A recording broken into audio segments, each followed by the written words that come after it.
Maranatha. La méditation de ce 26 septembre est intitulée « Dieu bouleverse la nature ». Le septième ange versa sa coupe dans l'air, et il sortit du temple du trône une voix forte qui disait « C'en est fait ». Il y eut des éclairs, des voix, des tonnerres, et un grand tremblement de terre, tel qu'il n'y en avait jamais eu depuis que l'homme est sur la terre, un aussi grand tremblement. Nous avons besoin d'étudier le déversement de la septième plaie. Les puissances du mal n'abandonneront pas le conflit sans lutter. Au milieu d'un ciel irrité, on distingue un espace clair, d'une gloire indescriptible. La voix de Dieu en sort semblable au bruit des grandes eaux et proclame « C'en est fait ». Apocalypse 16, 17. Cette voix ébranle les cieux et la terre. Il se produit un grand tremblement de terre tel qu'il n'y en a jamais eu depuis que l'homme est sur la terre, un aussi grand tremblement. Apocalypse 16, 18. Le firmament semble s'ouvrir et se refermer.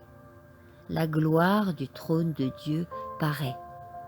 Les montagnes oscillent comme des roseaux agités par le vent, et des masses de rochers déchiquetés volent de toutes parts.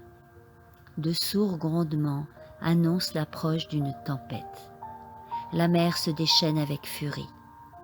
On croirait entendre la voix de démons accomplissant une œuvre de destruction. La terre entière se soulève et s'affaisse comme les vagues de la mer. Le sol se crevasse. Les assises du monde semblent s'effondrer. Des chaînes de montagnes, des îles habitées disparaissent. Des ports de mer, véritables sodomes d'iniquité, sont engloutis par les vagues irritées. Dieu s'est souvenu de Babylone la grande pour lui donner la coupe du vin de son ardente colère. Des grêlons pesant un talent, Apocalypse 16, 19, 21, sèment la destruction. Les plus fières cités de la terre sont renversées. Les superbes palais où les grands ont accumulé leurs richesses et les objets de leur orgueil s'écroulent sous leurs yeux.